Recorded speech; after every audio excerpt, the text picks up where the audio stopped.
So most of my talks, no, you will not understand them unless I talk to you, because उसमें कोई लिखा नहीं रहता ना अपने talks पे, हाँ? So we're talking about MDR, okay? Then please understand this very well. I don't want to repeat this every year. I repeat this maybe 5 times, but I please understand this talk very clearly, okay? So when you talk about difficult to treat organisms, okay, you have these organisms, that is extended spectrum beta lactamase Enterobacteriaceae. We say AMC Enterobacteriaceae. We talk about Scarbapenem resistant Enterobacteriaceae.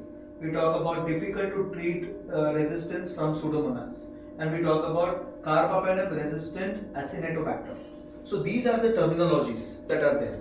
Once more I'll repeat the terminologies. You have extended spectrum beta lactamase Enterobacteriaceae. Extended spectrum beta lactamase Enterobacteriaceae. Clear? The second one is AMC Enterobacteriaceae. Okay, that is AMC containing Enterobacteriaceae.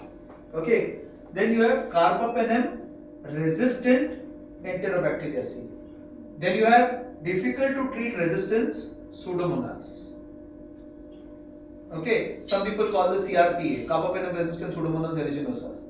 Okay, but remember this as this way because this is the terminology that is recent. And the last one is Carbapenem resistant Acinetobacter. Right? And this entire list is the list of difficult to treat organisms. This entire list is difficult to treat resistance mechanisms. Difficult to treat resistance mechanisms. So what is resistance? What do you understand by resistance, Arshad? What is resistance? How is resistance formed? How is resistance formed? How is resistance? What is resistance? Mechanisms of resistance. Any idea, Elizabeth? Okay, mutations. Then? Plasmid mediated. I took it just some days ago. So resistance means what? So sometimes resistance is there inherently. Organism is inherently resistant. Organism is inherently resistant. This is called intrinsic resistance. What is it called as? Intrinsic resistance. What's it called? Intrinsic resistance, right? So when you say resistance, you have resistance called as intrinsic resistance. Intrinsic resistance. And the classical example of intrinsic resistance is Stenotophomonas maltophilia. There is an organism by the name of Stenotophomonas maltophilia. उसको तुम कितना भी meropenem दो नहीं मरेगा, cholesterol तो नहीं मरेगा. That's intrinsic resistance. It was resistant to that particular antibiotic. That's intrinsic. But this is chromosomal mediated. Right? That means to say वो organism में chromosome ही वैसा है जो intrinsic resistance create कर देता है. Clear? The other form is mutational resistance. That means it was not inherently resistant but then develops a mutation and gets resistant. This is also chromosomal mediated. Okay. And the third and most important resistance that we all sitting in this room should know is acquired resistance.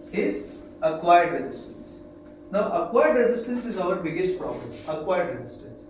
This means to say there is a gene that this particular organism has acquired.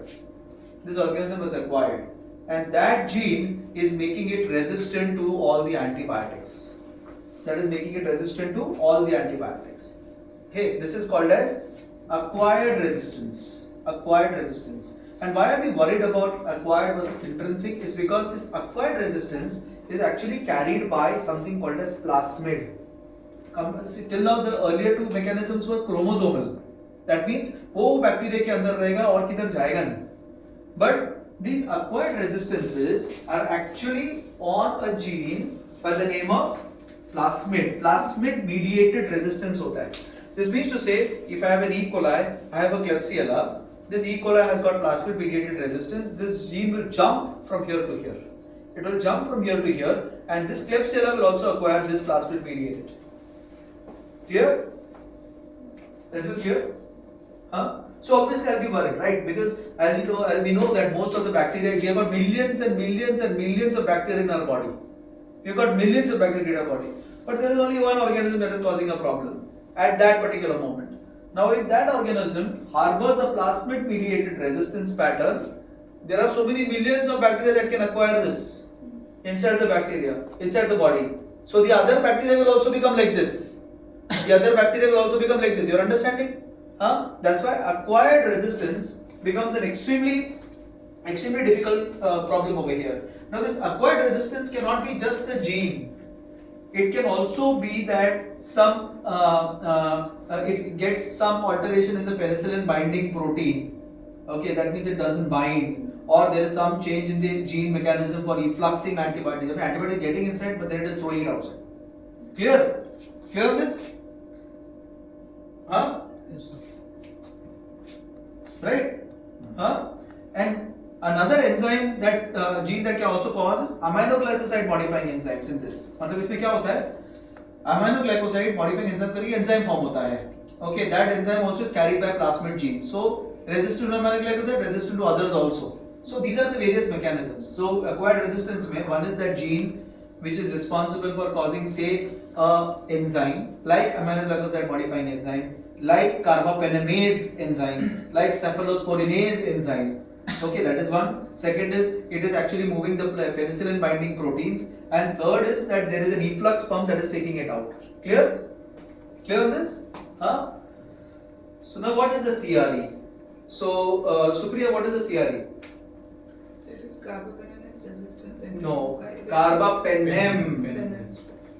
No, it's CRE means carbapenem resistant enterobacteriaceae. Don't mix words.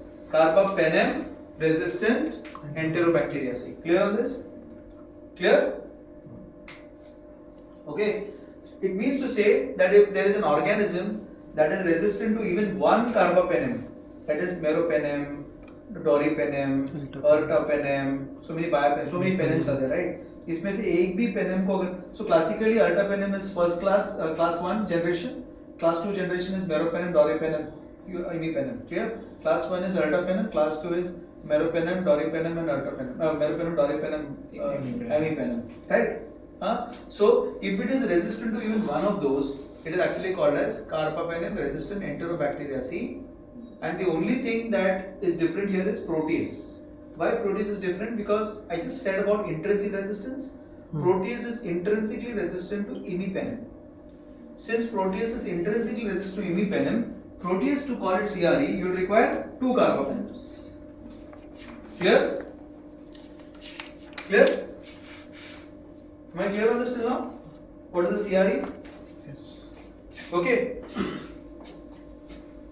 And like protease, there are 2 more organisms, Providentia and Morganella.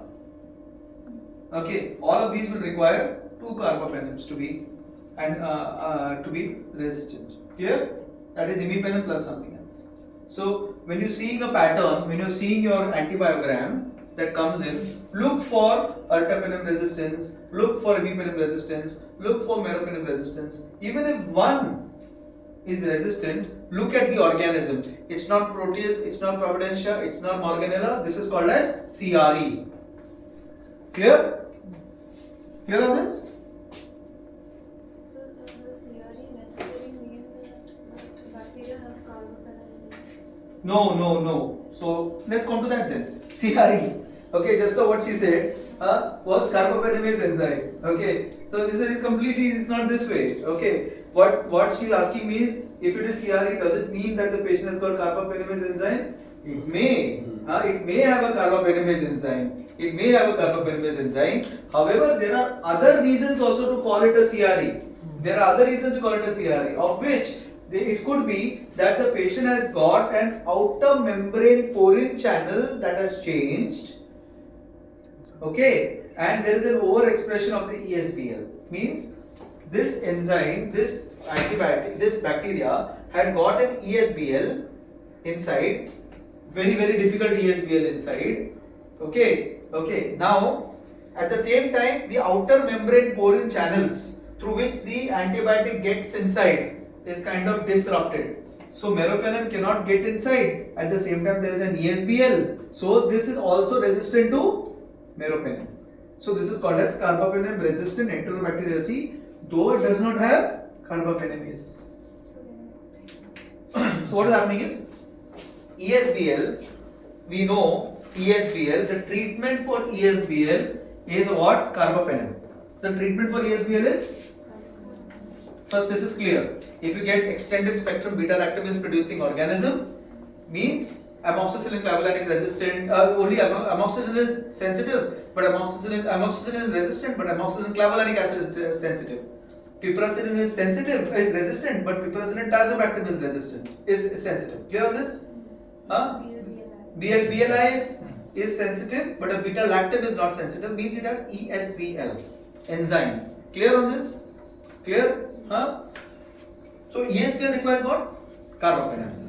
Now this bacteria is so interesting that this bacteria has got an ESBL inside. Ideally carbapenem should work on it.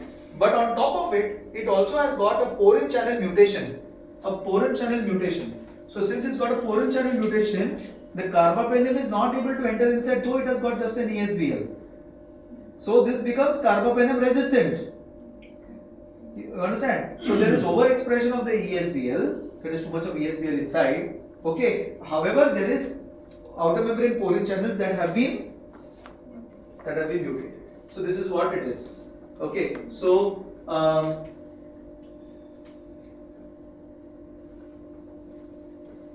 all right. So let's go to some CREs then. Now that we understood what a CRE, you understood what a CRE, right? So you understood what a CRE. So is that CRE means resistant to only one carbapenem? Yeah. Minimum. One minimum. So the other two, then how does it work? Like the other two supposed to be sensitive. It can be sensitive because there are multiple. So that's what I'm trying to tell you. That's so the treatment will completely different. We'll come to the treatment of that when you come to that.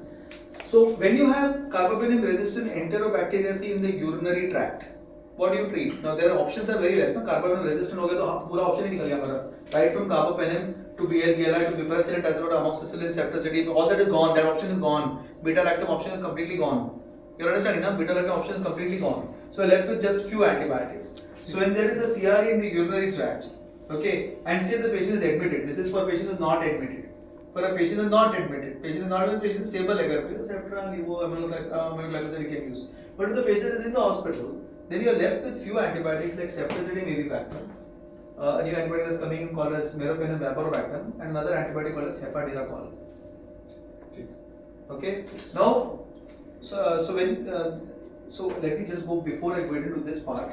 Let me just make you understand also about the ESBL. Okay, CRE and ESBL. Okay. So when I talk about ESBL, no, okay, when I talk about these there are 4 classes. Ambler class बोलते हैं उसे, क्या बोलते हैं? Ambler class. Okay, Ambler class. The Ambler classes of resistance में we have class A, class B, class C, and class D. Class A, class B, class C, and class D. हाँ, ये important classes हमारे पास आते हैं. Okay. Now class A. Now B you can remember by saying metallo beta lactamase, MBL. Metallo beta lactamase called as MBL. Okay, इसमें से commonest variety that we know is New Delhi metallo beta lactamase. New Delhi metallo beta lactamase. New Delhi metallo beta lactamase. We're talking about these enzymes. These are these enzymes that are there inside the bacteria. So New Delhi metallo beta lactamase. The other common organism, common one we see is D, that is oxa. Oxa can be more than 120, 150 types of oxas. Oxa 181, oxa 141, oxa 22, oxa 48. ऐसा अलग-अलग type का oxa है. Oxacilinase. When I say oxa, it means oxacilinase. It's another enzyme that we talked about. That is moved by plasmid gene is going to move. It's called oxa. Clear?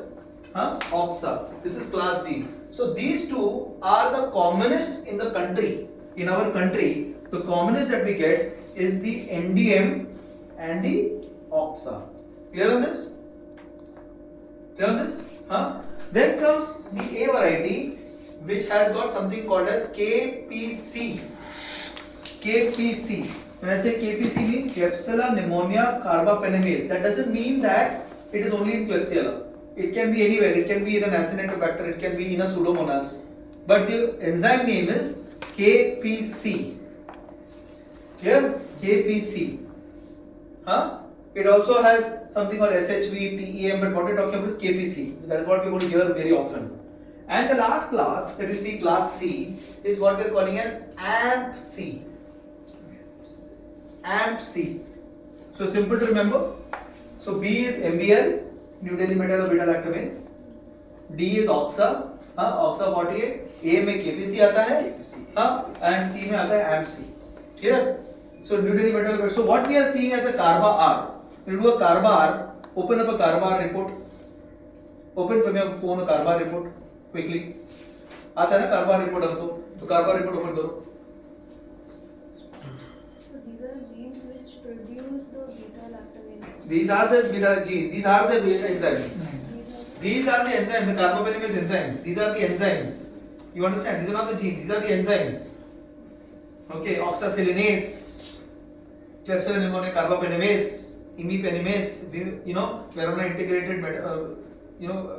These are the ACEs. This is metallo-beta-lactamase. These are the enzymes that are causing the resistance mechanisms. So if the E. coli in our country contains more of MBL, okay, what you see in the Western population is KPC. What you see in the Western population is Klebsiella pneumoniae carbapenemase producing organism. What you see in India is New Delhi metallo-beta-lactamase, WIM, IMP, and OXA 48. Can you open an OXA report, carba report? Opened up. Now read the enzymes that are written in that. IMP, VIM, NDM, KPC, OXA. You understood now? You understood? So when you do a carba R, select enzymes are picked up. Select enzymes suitable for our country are picked up.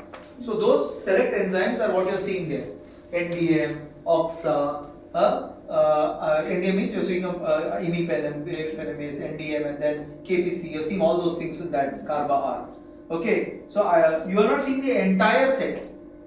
You are understanding? So what does this carba R tell me? So समझ लो patient आ गया मेरे पास, कुछ growth आ गया, immediately मुझे enzyme पता चल गया कि क्या है, समझ लो उसको एनडीएम है, तो मुझे पता है कि I can not give usual piperacillin tazobactam, I need to change that. You understand? Because it's got carbapenemase. So piperacillin tazobactam is not going to work. I need something higher than a carbapenem. Are you understanding?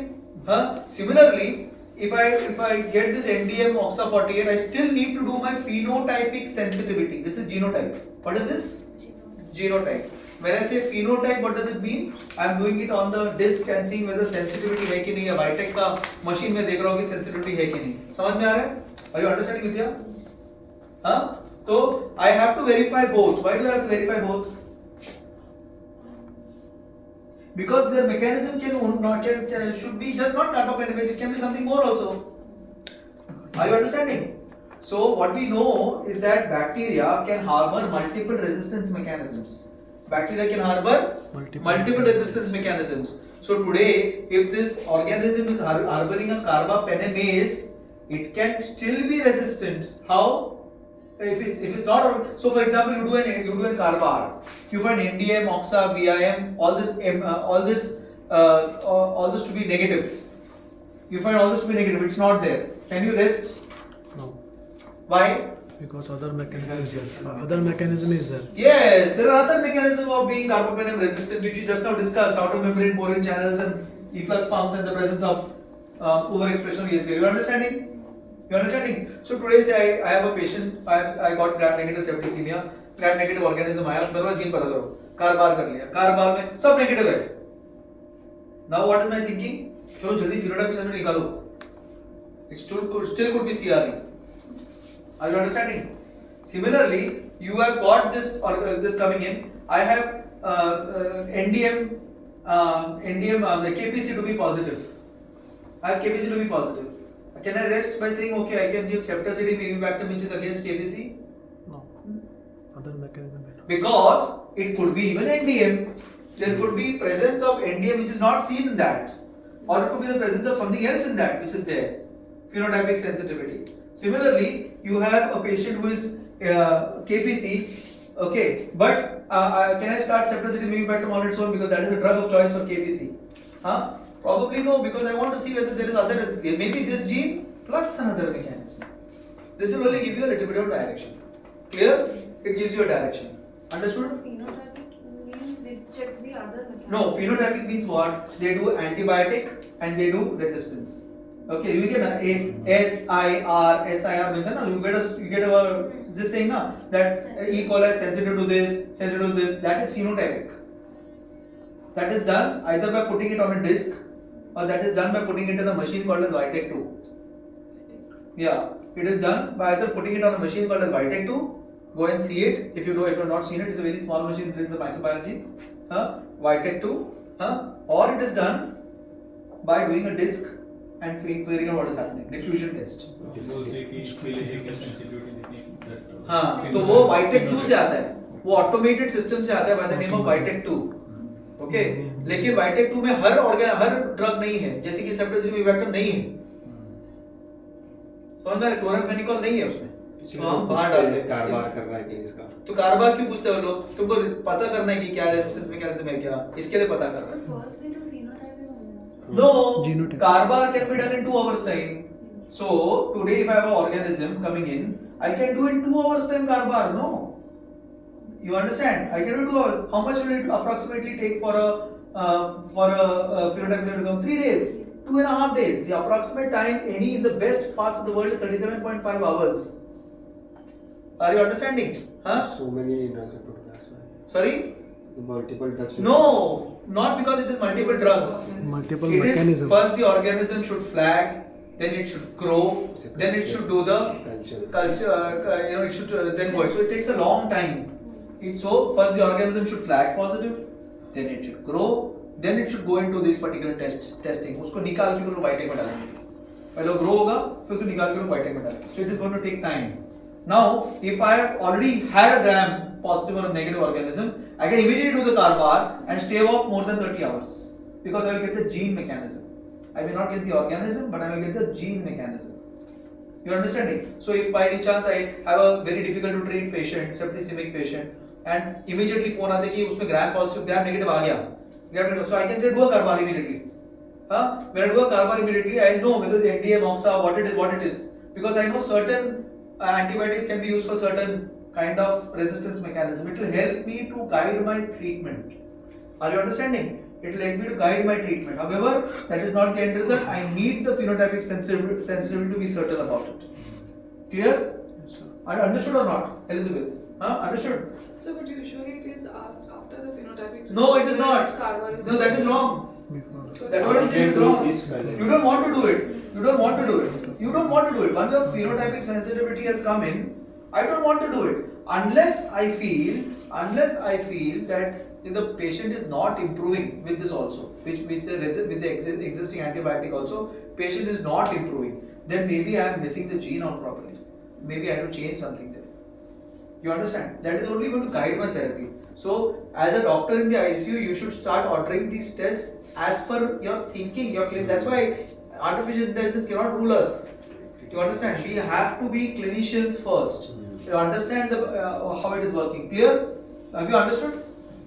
Okay. So let's not go into all these things. Okay. So this is what I was talking to you about. A, B, D. C I have not included here. Okay. So A is KPC. All these very rare things. KPC is the one. Okay. B is VIM, IMP, NDM. That is the metallo-beta-lactamases. VIM, IMP. These are names of enzymes. Okay. And D is OXA48. This is what is common. Okay. And what is common in India? NDM. What is common in India? It's NDM. Clear?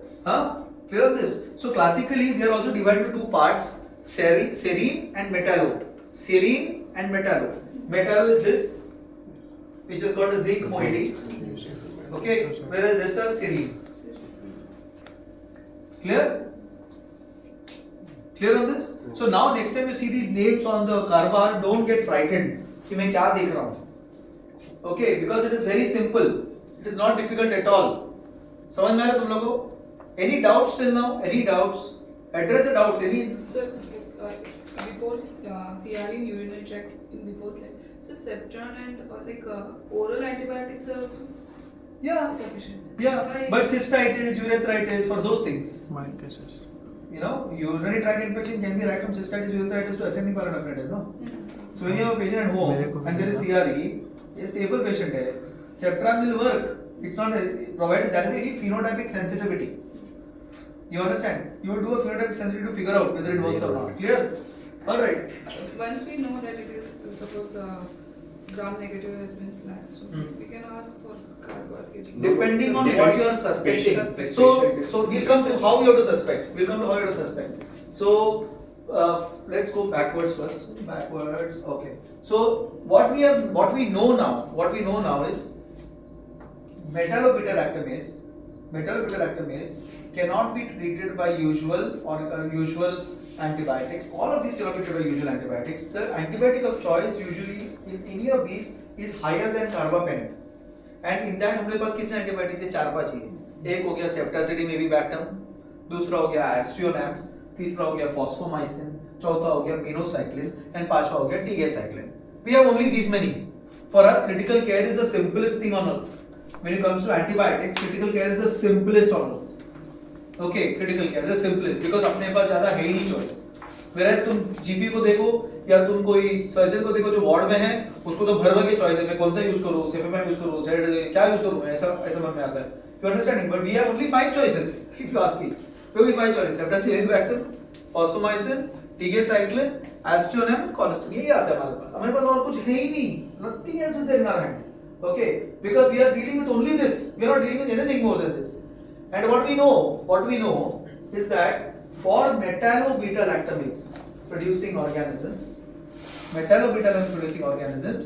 the antibiotics that can work are a handful, which is in India basically. And metallo-beta-lactamase is in India, right? India, Pakistan, Roma. The only common thing between India and Pakistan is metallo-beta-lactamase. So if these are the few things, the only few medicines can work. What can work? Ceftazidime avibactam with aztreonam plus aztreonam. Ceftazidime, because ceftazidime, why are we doing ceftazidime avibactam plus aztreonam? I initially did say that ceftazidime avibactam is used only for KPC. What did I say? Ceftazidime avibactam is a great drug against KPC.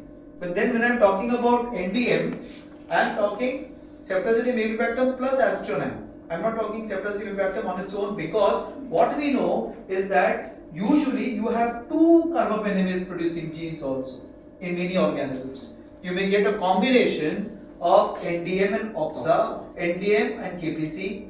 You may get something like that. Are you understanding? That is why when you have an NDM, you would want to give aztreonam, which is sensitive to NDM.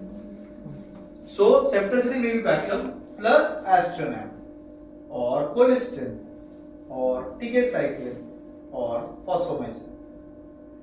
Whereas ceftazidime avibactam is the drug of choice for OXA48 and KPC. Clear? Clear? The first drug is clear? Is the first drug clear? समझ में आया? Ceftazidime avibactam is a drug of choice for OXA and KPC. Whereas for NDM, you have a variety of drugs which includes aztreonam, minocycline, tigecycline, colistin, fosfomycin. Clear? Simple? We are going to make it very simple, okay? So if there is a CRE outside the urinary tract, we are talking of CRE outside anywhere else, lung ले लिया, abdomen ले लिया, brain whether lung or abdomen दोनों जगह पे ले लिया, so we are looking at no carbapenemase, no test has been done, empirically nothing has been done. You are suspecting that there is CRE, because in the past the patient had got MBL. That's why your past history is very important. So समझ लो तुम्हारा past history में पता चला कि ये patient को MBL था, ये patient को carbapenemase producing organism था. Understanding? Now what is my thinking? No, this again could be such an organism only, right? And it is outside the urinary tract. Then my drug of choice would be combination of ceftazidime plus avibactam. समझ में आया? Yes. Once more, patient's infection is outside the urinary tract. Whenever we talk about infection, we will talk about 2: inside urinary tract and outside urinary tract. Okay. When I say outside urinary tract, it means abdomen, it means lungs, it means bacteremia. Okay. Abdomen, lungs, bacteremia. Right? Clear? So in the event that it is outside the urinary tract, and I have a history from the patient saying that patient had a CRE in the past, the most likelihood that this is going to be repeat CRE. Okay, at that stage I want to give something high enough that covers MBL because it has got MBL in the past. That covers MBL. So my combination will be ceftazidime plus astronam because I know that normally you will have two genes. It may be NDM plus something. NDM plus something, that's why ceftazidime A plus astronam. So if there is only MBM and the alternative is ticacycline here. Alright. However, what we know for ticacycline, it is useless for the lungs, useless for bacteremia, useless for the urine. Ticacycline does not get into the urine. Ticacycline has got very large volume of distribution, so it cannot work in the blood, and ticacycline cannot be used very well in the lungs because it doesn't. The effects in the lungs are not very good. Clear?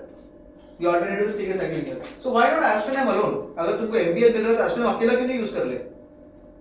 ऐसे मन में आएगा ना, अगर तुमको clear cut MBL दिख रहा है, तो let us just give astronam. Reinfection is No. So what they did was there was a very large study. Okay, very large study. 40 countries all across the 40 countries all across the globe participated in a study. Okay, 40 countries from 3-4 years time. 208 medical centers. So if you look at the study, there were more than 5,000 specimens, 51,000 specimens of Enterobacteriaceae in this study. So they had various arms. They had Asia, there's Europe, there's that. So what I have done is I have removed the Asian arm over here. This is the Asia South Pacific arm.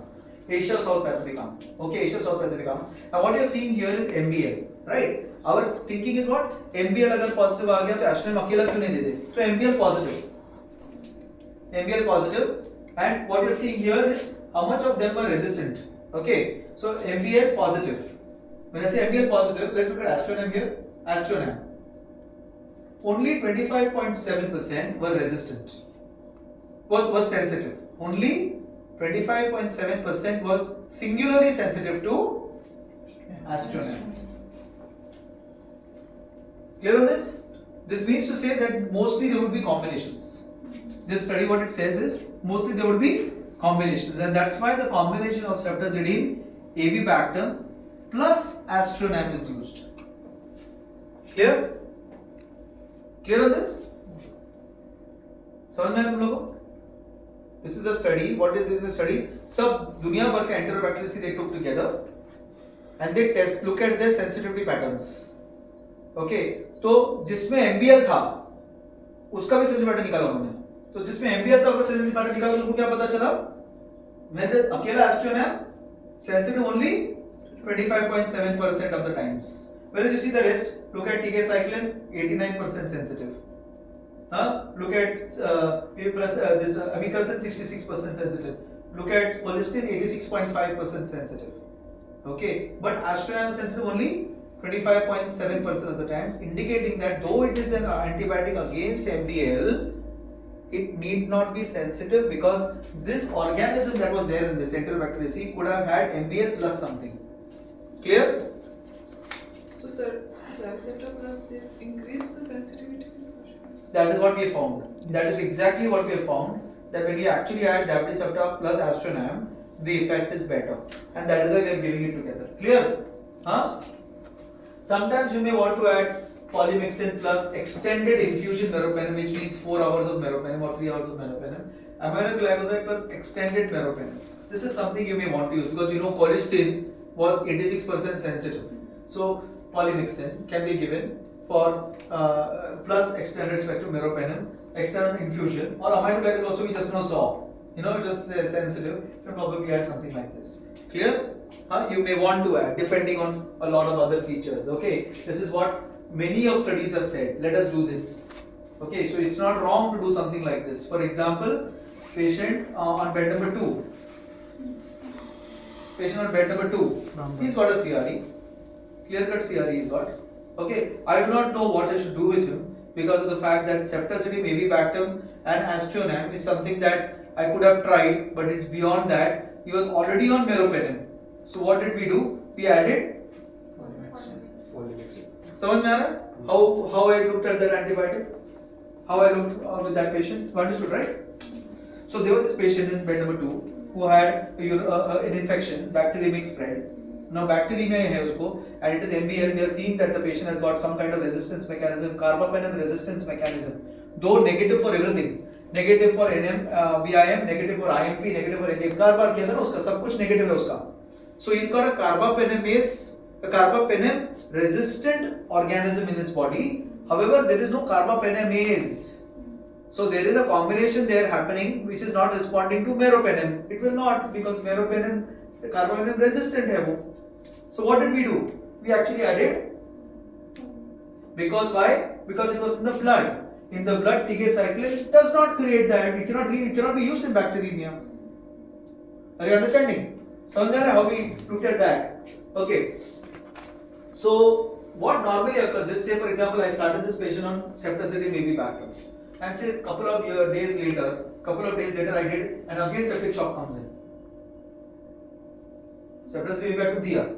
Either astronam, I gave the right antibiotic, ceftazidime avibactam plus astronam, and again shock. Now what to do? Now probably aminoglycoside plus tigecycline.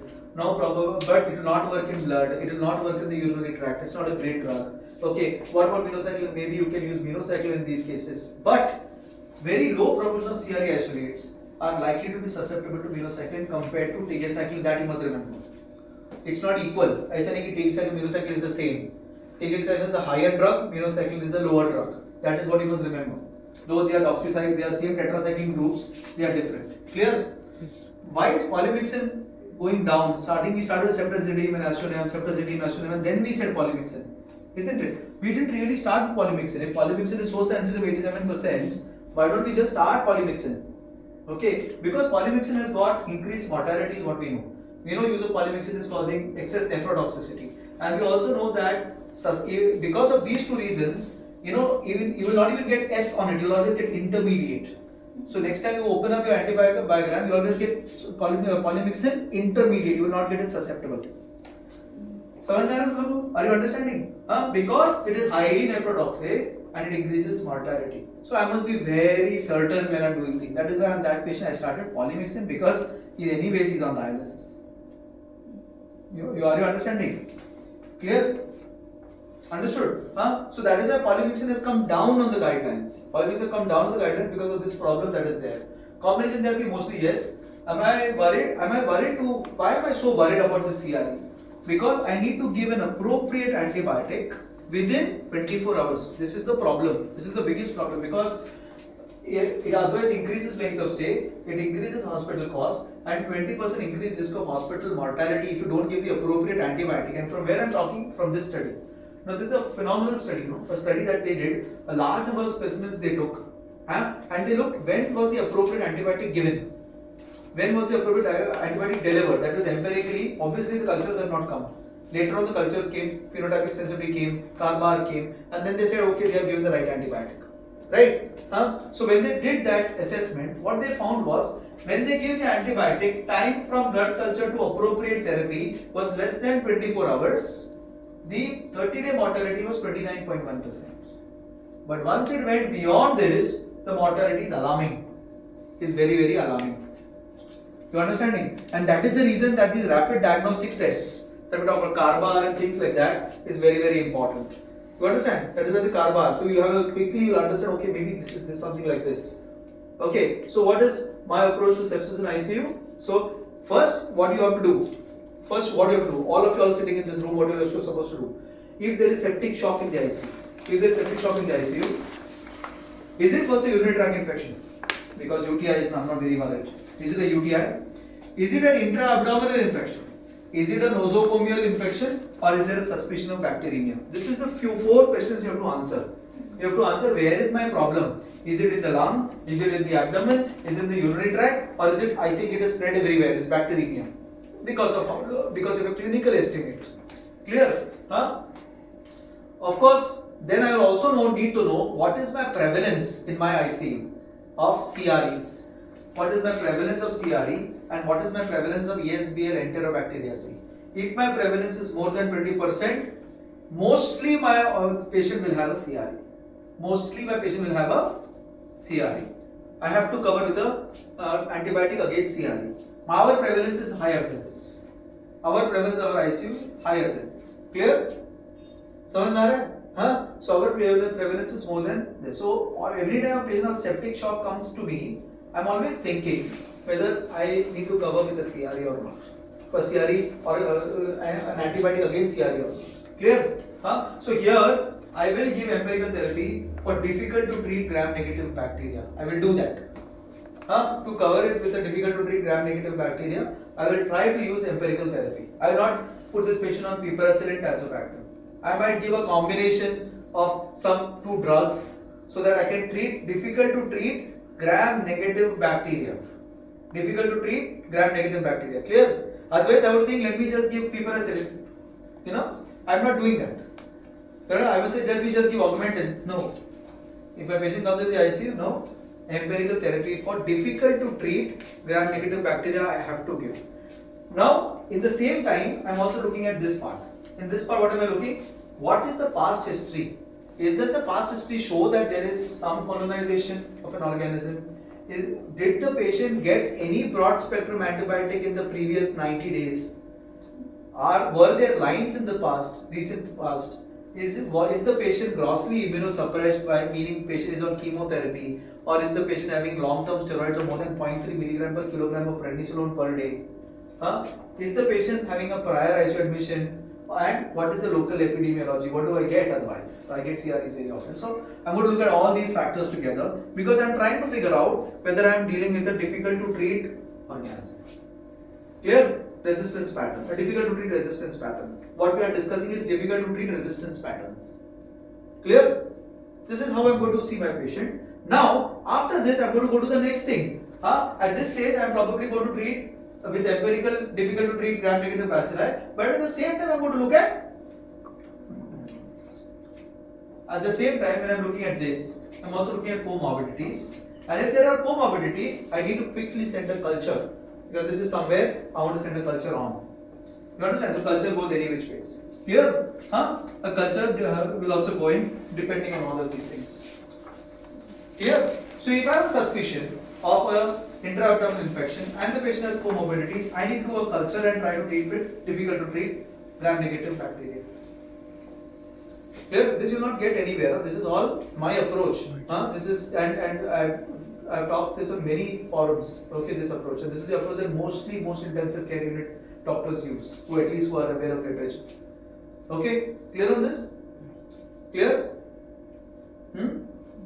Is everyone clear in this room now? Yes. How I am treating? Is everyone clear in this room how I am treating? Okay. So this is how the treatment will go, and that is the reason that rapid diagnostic testing will, the road is actually based on that, I feel. As time goes, this is what is going to become the biggest thing, rapid diagnostic testing, because we know we need to get the appropriate antibiotic, because these CARBARs, these tests like multidrug, there's a test called multidrug that is available at Hinduja.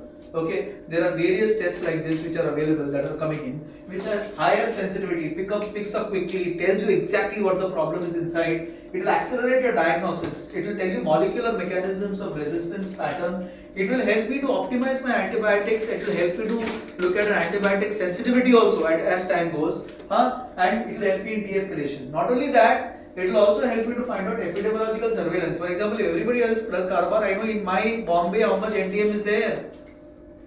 Epidemiological surveillance, it will also tell me to include in clinical trials. For example, I will include only a group of patients of NDM in an antibiotic versus an antibiotic. You understand? You understand? So there are a large number of reasons why we do an RDT or rapid diagnostic testing. That's why the importance of CARBAR comes in. Okay, not only CARBAR, there will be multiple more coming in. Okay, sepsis screen, this screen, that screen, lot of things are there. Okay, the importance of all this is here. You've understood the importance in the ICU, because difficult to treat organism is something that you want to look at, right?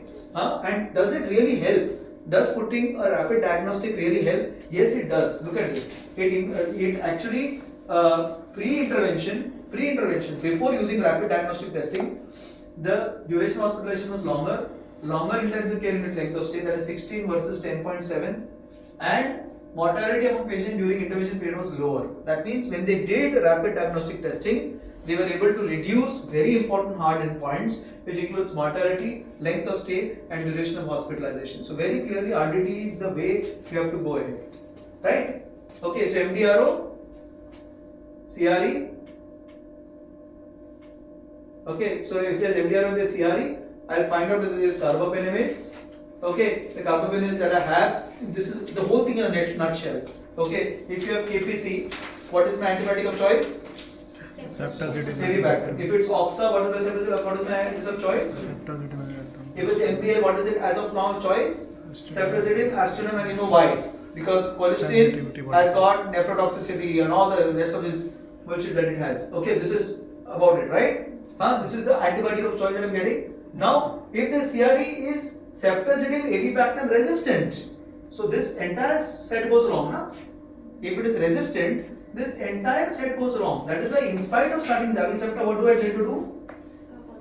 No, I tell to do पता करो sensitive है कि नहीं. Why do I tell that to do? Yeah, synergy test. Synergy test means what? Ceftazidime avibactam plus aztreonam in a single disc in a method to figure out whether it is sensitive or not.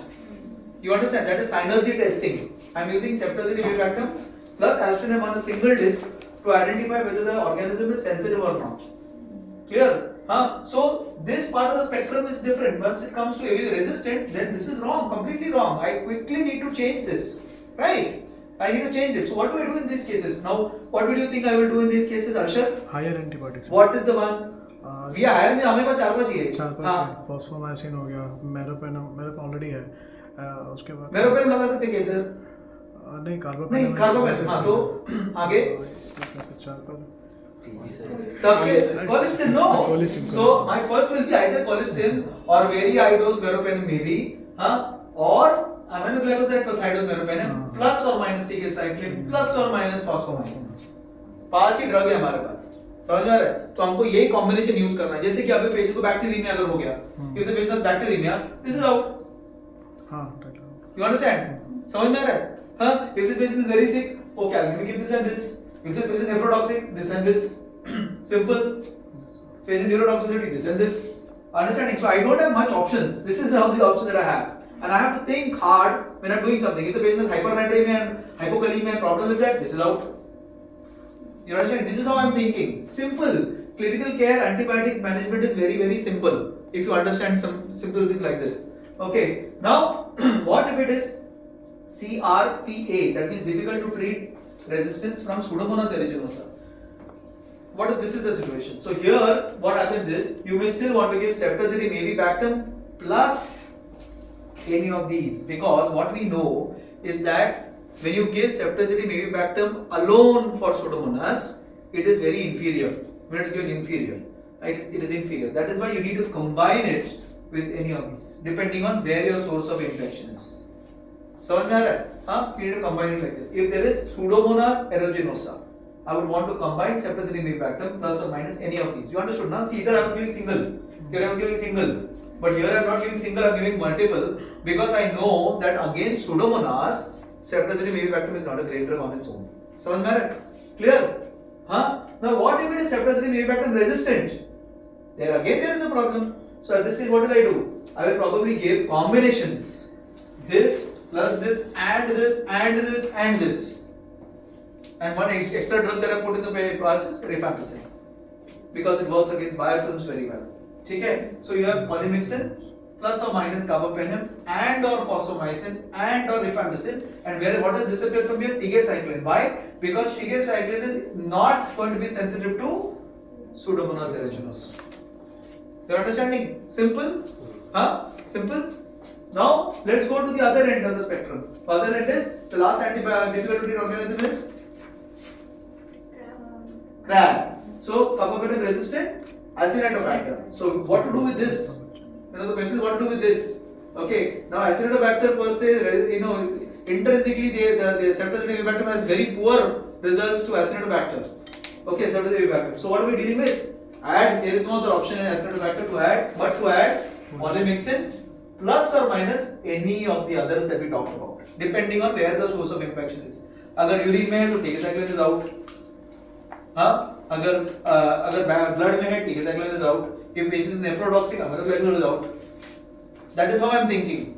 You are understanding how I am thinking? If the carbapenem MIC pattern is more than 32, this is out. If the MIC of carbapenem is more than 32, though it is 16 will show intermediate sensitivity. 16. Okay, it will show intermediate sensitivity. I still want to use a carbapenem maybe at that time.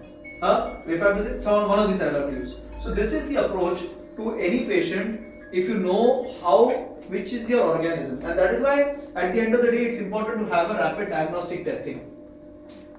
You understand? Any doubts on this now? Any doubts? Aminoglycosides is already. Because what we saw in that big study, what did we find? What did we find in the big study? It was 86%. What did we find? Big study, no? So that study, what did it show? It showed you something very important, right? What did it show? Duration. Tell us the study one. What did it show here? Aminoglycosides, 66.2%. At least there is some improvement with aminoglycosides. You're understanding? Huh? That's why aminoglycosides seems to be a better option. That's why aminoglycosides comes there. That's why I use isopamycin. Seem using, right? Anti-aminoglycoside. I'm using that. That's the reason I'm using that. Okay. So mdro ho gaya. Now there's something very important that you all should know now ahead of this. Okay. This was a study that we did a while ago. Okay, we did a while ago. We found absolutely similar results. So this was in 2014. We did this study 6-7 years ago. When we did this study, what we found was MBLs were there, but there were a good amount of ESBLs. That means smaller organ like KBC or something like that was also there. But MBLs were not as much. There was still some ESBLs coming in place. So don't want to have a completely MBL. Here ESBL was very high amount of E. coli. But now, as we went, and more importantly, when we actually looked at what is this? These are stool samples. Yeah, these are stool samples. So what we did was we actually did stool samples of patients. Stool samples, okay, stool samples of patients who came for angiography. Angiography के लिए stool sample लिया हमने. For reasons completely, I just wanted to figure out what is there in any average stool in normal individuals who have come for angiographies. And what did we find? We found that there was a very high amount of carbapenems producers in stool samples. So only that we are all colonized.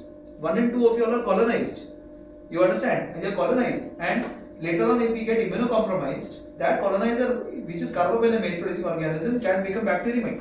So we are worried. So people coming in from outside in a very severe condition, you should think, even though he has no hospital-acquired infection, even though he has not had any line in the past, even though there is no ICU admission, he can still have CRE. He can still have CRE. So that is why my friend, when she did this study in Chhattisgarh, she looked at all these data of patients that they had. So they still, now this is a study done just last year, E. coli and Klebsiella pneumonia, where almost 100% Klebsiella are now MBL. So we are going from KBC towards more and more of MBLs. That is very clear. It is very clear that more of MBLs over here, and they have been using this combination: meropenem colistin, tigecycline colistin, meropenem colistin, meropenem colistin, meropenem colistin. This is what they've been using. This is what it is. Obviously, this is going to take some time till we get these particular drugs. Why I showed you that slide? Because people have not yet gone to such cephalosporin factor mode.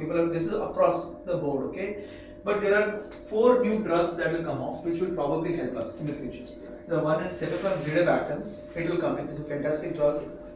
Then there is cefepime-tenorebactam. Then there is LYS 228. Bayer ने जब से खरीदा तब से वो drug पता नहीं कहाँ चला गया. It was initially by Novartis, and I was expecting this drug to come off in the next year or so. And for some reason I was closely following it, but that it has been sold to Bayer. It's such a fantastic drug. It works against class A, class B, class C, class D. Okay, it's a fantastic drug that works against all. And cefatiracol is another drug which will also work against all 10. And then there is meropenem and acubactam. So these are the drugs that are going to come in. Of course, meropenem, aboribactam is just about to enter in next month, next 2 months it will be inside. So these are the drugs that are probably the future. Okay. Any questions? No questions, huh? Band kar do.